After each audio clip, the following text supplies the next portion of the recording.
அடையார் ஆனந்த பவனில் நிறைய கஸ்டமர்ஸ்க்கு ரொம்ப பிடிச்ச க்ரீமி மஷ்ரூம் சூப் தான் பண்ண போகிறோம்.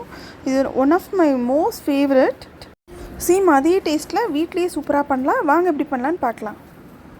இந்த ரெசிபி பண்ணுறதுக்கு ஒரு பேன் வச்சுக்கலாம். பேன் நல்லா ஹீட் ஆனதும் கொஞ்சமாக பட்டர் சேர்த்துக்கோங்க. பட்டர் நல்லா மெல்ட் ஆகணும். மெல்ட் ஆனதும் துருவின இஞ்சி சேர்த்துக்கோங்க, 1 டேபிள் ஸ்பூன் அளவு. சேர்த்துட்டு பட்டர்லேயே நல்லா டாஸ் பண்ணுங்கள். அடுத்தது ஒரு மீடியம் சைஸ் வெங்காயத்தை சின்ன சின்னதாக நறுக்கி சேர்த்துக்கோங்க. இது வதங்கினதும் நம்ம கட் பண்ணி வச்சுருக்க மஷ்ரூம் சேர்த்துக்கலாம். நான் இன்றைக்கி ஆயிஸ்டர் மஷ்ரூம் எடுத்துருக்கேன். நீங்கள் பட்டர் மஷ்ரூம் கூட ஆட் பண்ணிக்கலாம். மஷ்ரூம் ஆட் பண்ணிவிட்டு கொஞ்சமாக சால்ட் சேர்த்துக்கோங்க. சேர்த்துட்டு நல்லா மிக்ஸ் பண்ணி விடுங்க. தண்ணி எதுவும் சேர்க்க வேணாம். மஷ்ரூம்லேருந்தே தண்ணி நிறைய வடியும். ஸோ அதுலேயே நல்லா குக் ஆகிடும். இந்த ஸ்டேஜில் 1/2 டேபிள் ஸ்பூன் சில்லி ஃப்ளேக்ஸ் சேர்த்துக்கோங்க. 1 டேபிள் ஸ்பூன் பெப்பர் பவுடர் சேர்த்துக்கோங்க. சேர்த்துட்டு நல்லா மிக்ஸ் பண்ணி விடுங்க. அந்த மஷ்ரூமை தனியாக ஒரு பிளேட்டில் ட்ரான்ஸ்ஃபர் பண்ணி வச்சுக்கோங்க. நெக்ஸ்ட்டு சேம் அதே பேனில் கொஞ்சமாக பட்டர் சேர்த்துக்கோங்க, கார்லிக் சேர்த்துக்கோங்க. நல்லா மிக்ஸ் பண்ணி விட்டுட்டு 1 டேபிள் ஸ்பூன் அளவு மைதா சேர்த்துக்கோங்க. மைதா சேர்த்துட்டு நல்லா லம்ஸ் இல்லாமல் மிக்ஸ் பண்ணி விட்டுக்கோங்க.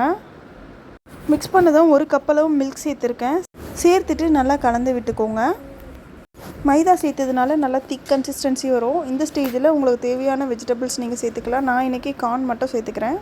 கார்ன் சேர்த்துட்டு நல்லா கலந்து விட்டுக்கோங்க. ஒரு 2 மினிட்ஸில் கார்ன் நல்லா வெந்து வந்துடும்.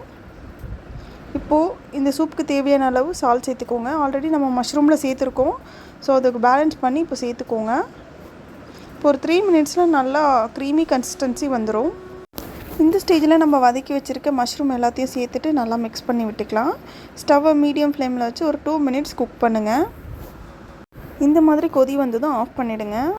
அவ்வளோதான், ரொம்பவே சூப்பரான க்ரீமி மஷ்ரூம் சூப் ரெடி ஆகிடுச்சு. இந்த சூப்பை கண்டிப்பாக உங்கள் வீட்டில் ட்ரை பண்ணி பாருங்கள்.